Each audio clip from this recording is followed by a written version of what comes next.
कर्णिवेशरमणीयदर्शनं मन्दहासरुचिराननाम्भुजं पूजितं सुरनरोत्तमेरमुदा धर्मनन्दनमहं विचिन्तये। ओम अवतारिणे श्री स्वामिनारायणाय नमो नमः।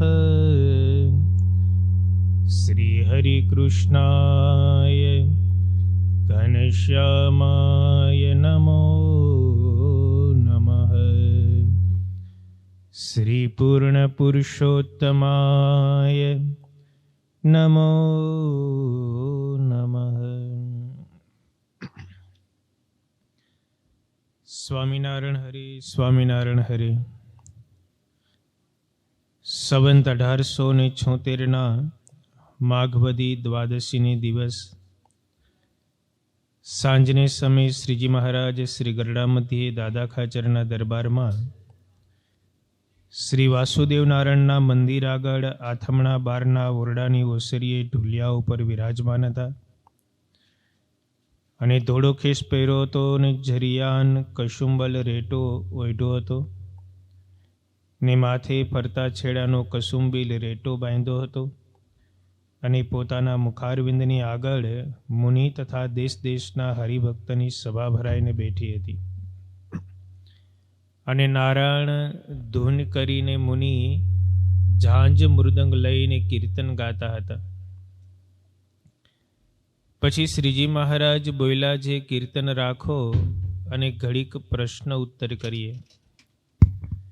એમ કહીને વળી શ્રીજી મહારાજ બોલ્યા, જે લ્યો હું પ્રશ્ન પૂછું છું. જે શ્રી કૃષ્ણ ભગવાને ગીતામાં 4 પ્રકારના ભક્ત કહ્યા છે, તેમાં જ્ઞાનીને અધિક કહ્યો છે અને ચારેને ભગવાનના સ્વરૂપનો નિશ્ચય તો સરખો છે, માટે જ્ઞાની તે કેવી રીતે વિશેષ છે? પછી એ પ્રશ્નનો ઉત્તર મુનિએ કરવા માંડ્યો, પણ થયો નહીં. પછી શ્રીજી મહારાજ બોલ્યા, જે જ્ઞાની છે તે તો બ્રહ્મ સ્વરૂપે વર્તે છે અને ભગવાનનો મહિમા યથાર્થપણે જાણે છે, માટે એને ભગવાનના સ્વરૂપ વિના બીજી મનમાં કાંઈ કામના રહેતી નથી. અને બીજા જે 3 પ્રકારના ભક્ત છે તેને ભગવાનનો નિશ્ચય તો છે, તોય પણ ભગવાનનો મહિમા યથાર્થપણે જાણતા નથી. તે માટે એને ભગવાન વિના બીજી કામના રહી જાય છે. તે માટે જ્ઞાનીને બરોબર થતા નથી. તે સારું ભગવાનના ભક્તને ભગવાન વિના બીજી કોઈ જાતની કામના રહે એ મોટી ખોટ છે. અને જેને કોઈ જાતની વાસના ન હોય અને તીવ્ર વૈરાગ્યવાન હોય અને જો તે વૈરાગ્યને યોગે અહંકારયુક્ત વર્તે તો એ પણ એને વિશે મોટી ખોટ છે.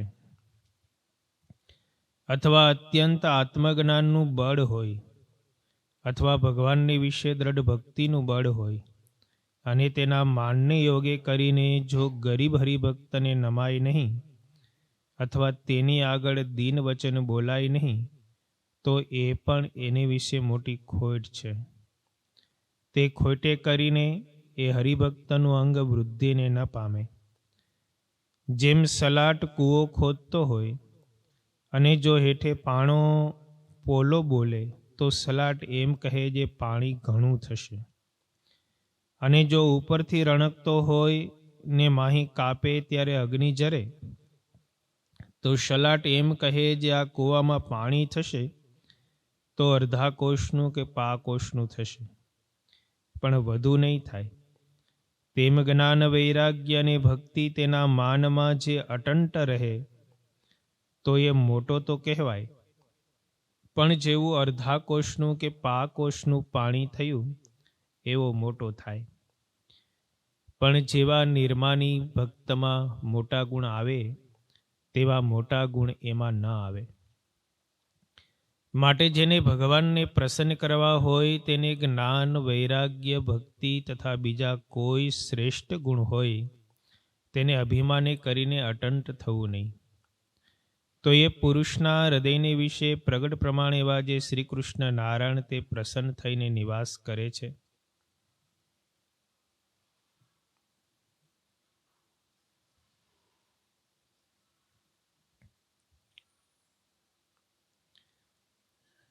વચનામૃત થોડુંક મોટું છે તો આપણે આગળનું કાલે લઈશું.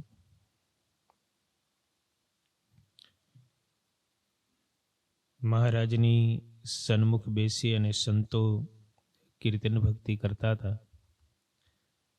મહારાજ કે કીર્તન ભક્તિ રાખો, થોડીક વાર વાતો કરીએ. અને એમ કહી અને મહારાજે જ સંતોને પ્રશ્ન પૂછ્યો. શ્રીમદ ભગવદ્ ગીતાનો મહારાજે શ્લોક યાદ કર્યો. આર્તો જિજ્ઞાસુરર્થાર્થી જ્ઞાની ચ ભરતર્ષભ તેસામ જ્ઞાની નિત્યયુક્ત એક ભક્તિર વિશિષ્યતે. શ્રી કૃષ્ણ ભગવાને ગીતામાં અર્જુનને 4 પ્રકારના ભક્તોનું વિશ્લેષણ કર્યું છે.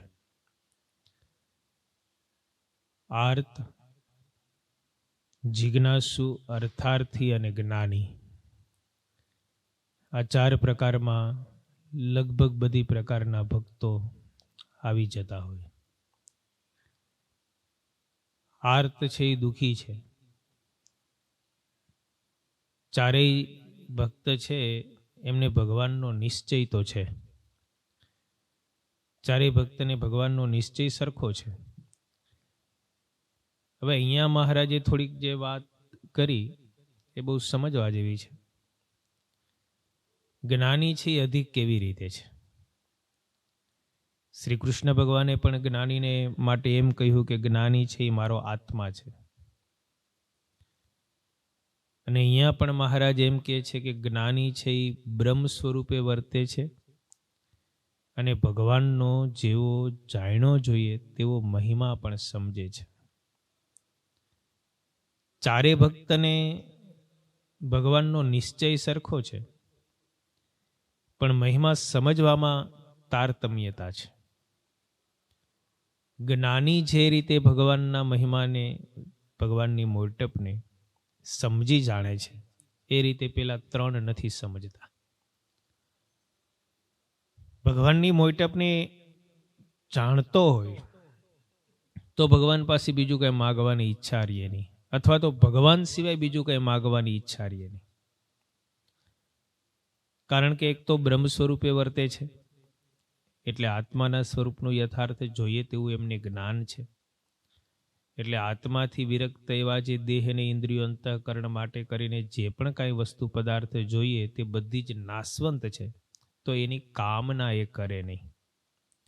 આવું એને યથાર્થ જ્ઞાન છે.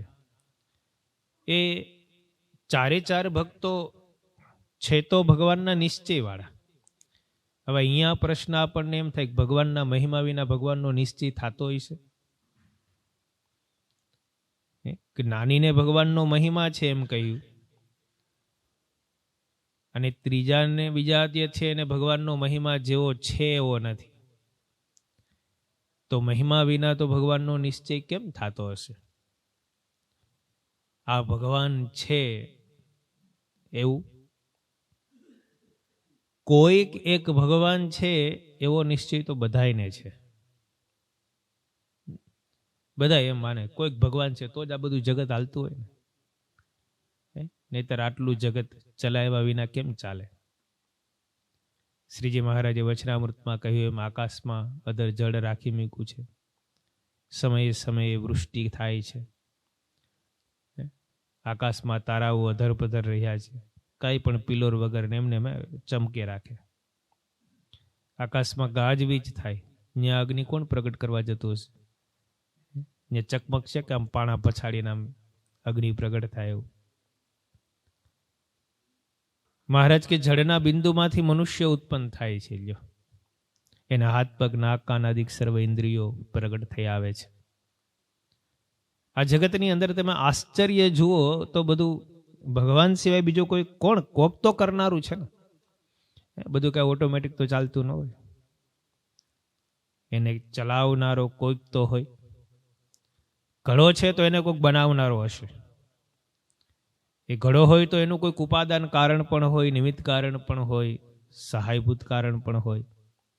કોઈ પણ વસ્તુ હોય એનું નિર્માણ થયું હોય તો એની પાછળના કોઈક તો કારણ હોવા જોઈએ. આપણે એમ કહીએ કે આ બધું એમને એમ ચાલે, ભગવાન જેવું કંઈ છે જ નહીં, એવું જ કંઈ હોય નહીં. કંઈ ઓટોમેટિક તો બધું કંઈ થતું નથી. બધું જ કોઈક તો એમનો કરનાર છે. એ કોઈક એક ભગવાન છે એવો તો બધાને નિશ્ચય છે, પણ મને મળ્યા ઈ ભગવાન છે એવો નિશ્ચય જ્ઞાનીને છે. ન્યા ફરક છે. જ્ઞાની છે એની સન્મુખ ભગવાન છે અને ભગવાનના મહિમાને જાણે છે અને ભગવાનની મોટપને જાણે છે. એ મહાભારતના યુદ્ધની અંદર 18 અક્ષૌહિણી સેના હતી. 18 અક્ષૌહિણી સેના એટલે સમજો ને 18 લાખ માણસો હતા ત્યાં. તે 18 લાખ માણસોમાં ભગવાનને જેવા જોઈએ એવા જાણનાર એક અર્જુન હતા. એને ભગવાનને યથાર્થપણે જાણ્યા હતા. અને બીજા બધા જાણ્યા હોય તો ભગવાનને સામે થોડાક યુદ્ધે ચડે કોઈ. એને ખબર હોય કે આ ભાઈ ભગવાન છે, આ સર્વ જગતની ઉત્પત્તિ સ્થિતિને પ્રલયના કરનારા છે, સર્વ કર્મે ફળને આપનારા આ ભગવાન છે, રથમાં બેઠા ઈ, એવી એને ખબર હોય તો એને સામે યુદ્ધ કરે. તો એ સામે જે યુદ્ધ કરનારા હતા ભીષ્મ પિતામહ, ગુરુ દ્રોણાચાર્ય, કૃપાચાર્ય, અશ્વત્થામા, એ બધા નાસ્તિક હતા. કર્ણ,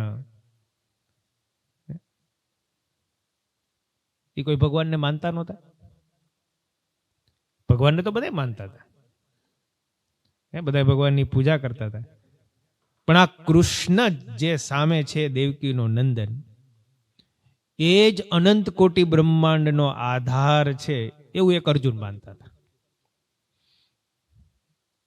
એટલે એ જ્ઞાની છે, એ સૌથી શ્રેષ્ઠ છે. બાકી તો બીજા અર્થની લોલુપતા વાળા હતા. રાજ્ય જોતું હતું ગમે એમ કરીને. આર્ત હતા, જિજ્ઞાસુ હતા, અર્થાર્થી હતા. આર્ત એટલે દુઃખી. એને ભગવાનનો નિશ્ચય છે પણ ભગવાનને આગળ માગ કર્યા કરે. ઘરમાં ખાંડ ખૂટી ગઈ છે, ભગવાન થોડાક પૈસા દેજો, ચા ભેગા થાય. દીકરાને વરાવો છે, પૈસા નથી, ધંધો નથી, હાંજે મન ભૂગવું પડે, શરીરમાં રોગ છે. એ બધા આર્ત છે, દુઃખી છે, જે ભગવાનને આગળ માગ કર્યા કરે છે. પુત્રનો ત્રાસ છે, પત્નીનો ત્રાસ છે, એ બધા દુઃખી છે. જિજ્ઞાસુ છે એ બધા જાણવાની ઈચ્છા વાળા છે. આમ છે તો ત્રણેય ભિક્ષુક જ. એક રીતે તમે જુઓ તો આપણે બધે ભિક્ષુક જ છીએ. ભગવાન આગળ કંઈક ને કંઈક તો માગીએ જ છીએ. આપણે બધું એમ માનીએ ખરા, પણ સમય આવે તે પ્રાર્થના કર્યા વિના રહી નહીં શકતા. આપણને ખબર છે કે નિષ્કામ ભક્ત થવું.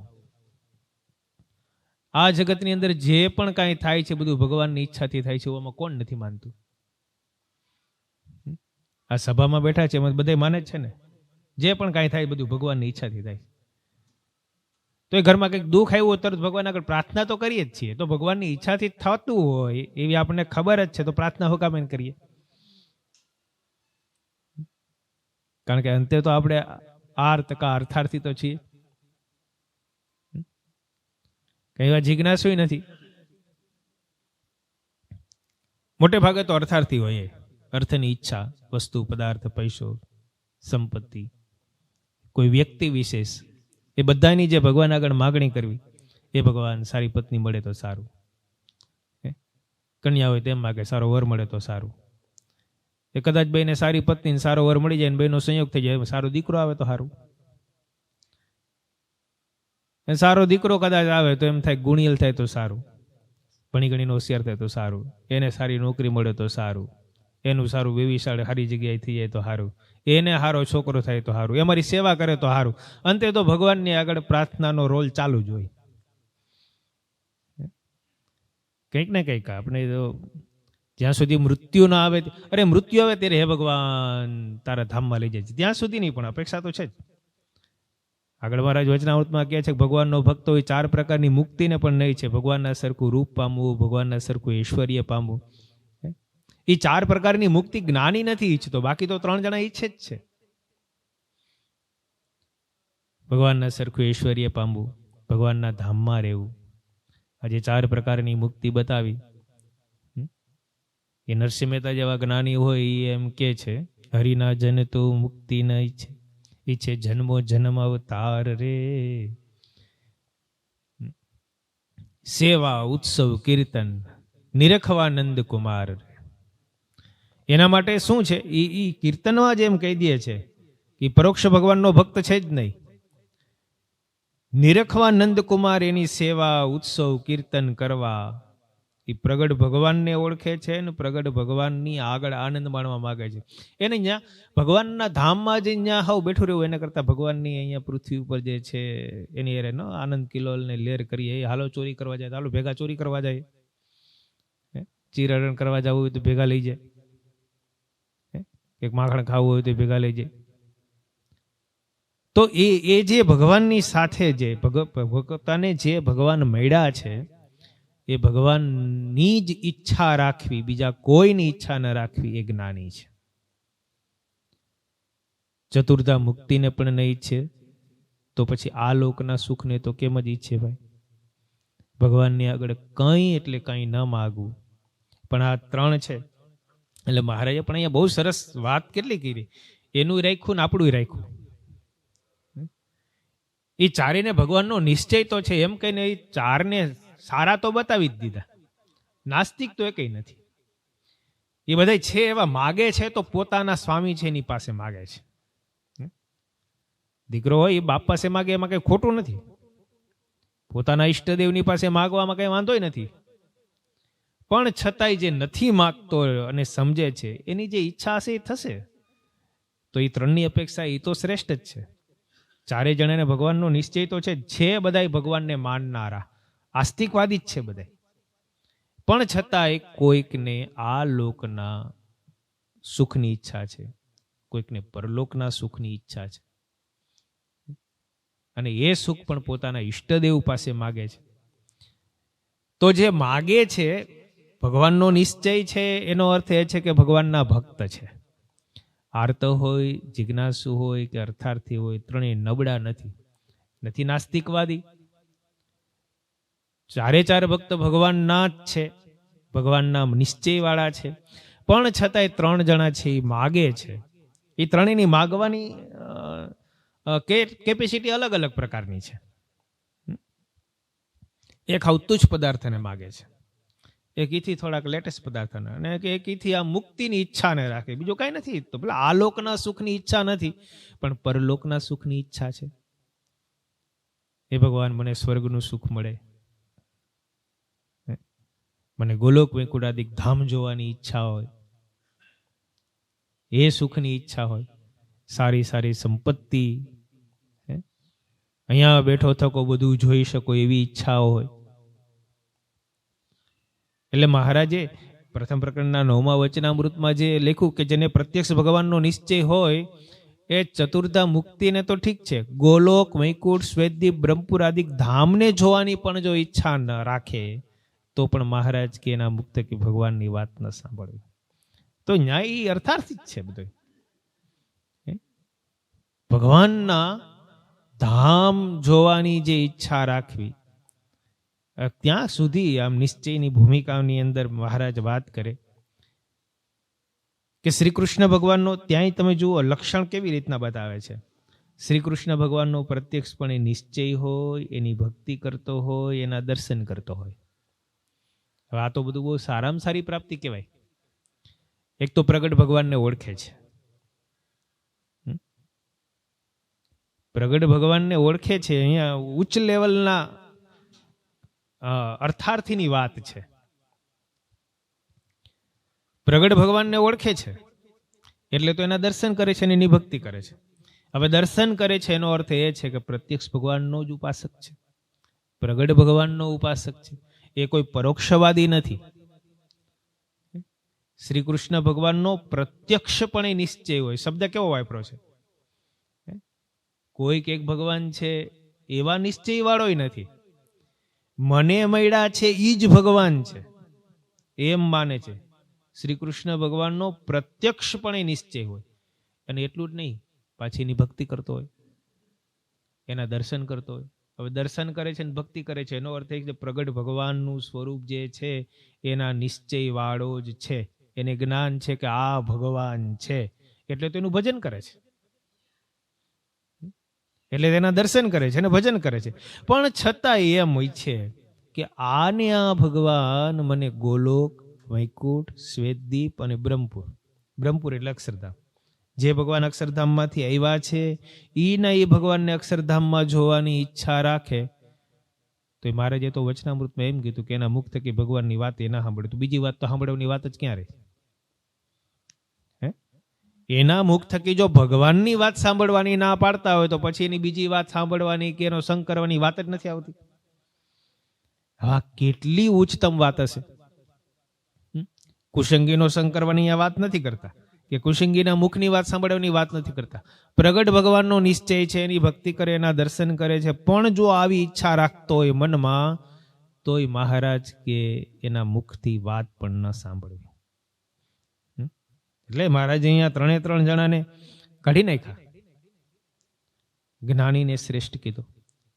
પણ એ વાત કહી રહી પછી એ જ્ઞાનીમાં જો થોડી ઘણી કાચપ રહી ગઈ હોય ને તો એને અહીંયા મહારાજ કે શું કે બ્રહ્મ સ્વરૂપે વર્તતો હોય પણ જો ક્યારેક વૈરાગ્યનો, ધર્મનો, ભક્તિનો અહંકાર આવે, મારા જેવી ભક્તિ કોઈ ન કરે, મારા જેવું જ્ઞાન કોઈ નામ નહીં, મને જેવી વચનામૃતમાં નજર પડે એવી કોઈ ન પડે.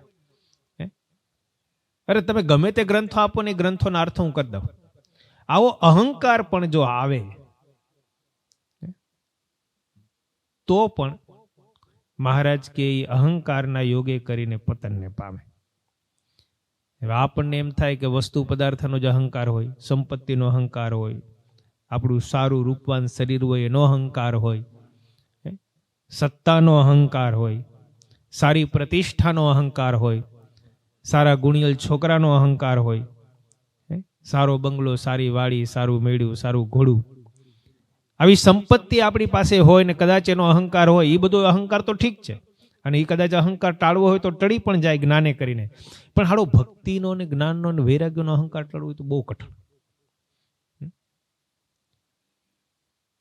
આપણી પાસે કોઈ લોઢાનું સરસ મજાનું કડું મૂકે અને કોઈ સુવર્ણનું સરસ મજાનું કડું મૂકે, આપણી પાસે કાંઈ ન હોય, કોઈક લોઢાનું કડું લઈ આવે, કોઈક ચાંદીનું કડું લઈ આવે, કોઈક સોનાનું કડું લઈ આવે, તો લોઢાનું કડું પેલા લઈએ. પણ હડું કોઈક ચાંદીનું બતાવે તો લોઢાનું કડાનું કરીએ ઘા, તો ચાંદીનું તરત પહેરી લઈએ. પણ પછી કોઈ સામે સોનાનું લઈ આવે તો પછી ચાંદીનું મૂલ્ય રહેતું નથી, ભલે ને 1,90,000ની કિંમત વાળું કિલો હોય તોય એને કરીએ ઘા. ઓલા ભાઈ 1 તોલાના 1,30,000 છે, એને પકડો તો તરત આપણે એ લઈએ. પણ હારું હવે સોનું છોડવાની વાત આવે ત્યારે પછી શું થાય?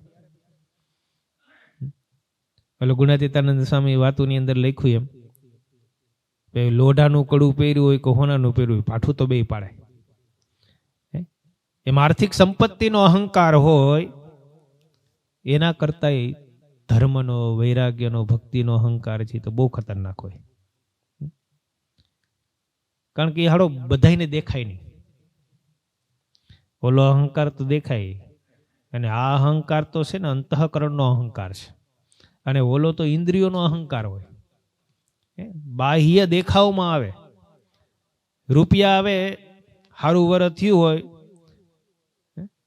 તો ચાલ બદલી જાય, કપડાં બદલી જાય, ટોપીની અણી આવી જાય, એટલે ખબર પડી જાય કે ભાઈ હવે આ સારું વરસ થઈ ગયું છે, આ વખતે વીઘે 1.5 ખાંડી માંડવી થઈ છે.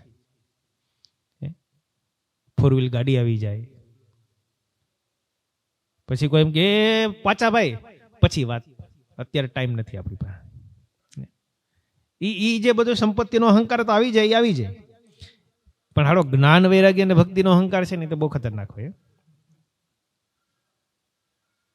પેલી લાઈનમાં બેહવા ન મળે, હાર પહેરવા ન મળે, આપણું નામ બોલાય નહીં, અને પછી જે મોગરો મેળાઈ જાય અને સત્સંગમાંથી વયો જાય નહીં, એ હાડો બહુ ખતરનાક હોય. કારણ કે જીવ નો જાય. ઓલો તો બીજો વાર મોરળો થયો હોય પાછો ઢીલો ઢપ થઈને પડ્યો રહીએ. ઓલો અહંકાર હજી ટળે, પણ આ અહંકાર ટળવો બહુ કઠણ હોય. એટલે અહીંયા મહારાજ કે અટંટ થઈને ધર્મ જ્ઞાન વૈરાગ્ય ભક્તિમાં જો અટંટ વર્તતો હોય તો એની ભક્તિ પણ નકામી છે. મહારાજ એના ઉપર સરસ શીલા અને પાણાનું દ્રષ્ટાંત આપ્યું. જેમ કોઈ સલાટ હોય ને કૂવો ખોદતો હોય અને પાણો પોલો બોલે તો સલાટ કહી દે પાણી ઘણું થશે. એ પોલો બોલે એટલે અહંકારથી રહિત હોય તો એનામાં સદગુણનો આવિર્ભાવ અવશ્ય થશે. એ સદગુણ રૂપી પાણી એનામાં આવશે. પણ જો ટાંકણું મારે અને રણકે તો સલાટ કહી દે ભાઈ આમાં પાણી નહીં થાય, ગમે એટલા ઊંડા જાવ નહીં, 100 ફૂટ ગાળો તે શું છે ભાઈ. એમ અહંકારથી જો કરે તો પછી એનામાં કોઈ દિવસ સદગુણ આવતા નથી. એટલે મહારાજે અહીંયા જ્ઞાનીને શ્રેષ્ઠ કીધો એટલા માટે, કારણ કે એ ભગવાનના મહિમાને યથાર્થપણે જાણે છે અને પોતે બ્રહ્મ સ્વરૂપે વર્તે છે, અહંકારથી રહિત છે. એટલે જ્ઞાનીની મહત્તા કીધી. પછી મુક્તાનંદ સ્વામીના 2 પ્રશ્નો આવે, એ પ્રશ્નો આપણે હવે કાલે લઈશું. સહજાનંદ સ્વામી મહારાજ.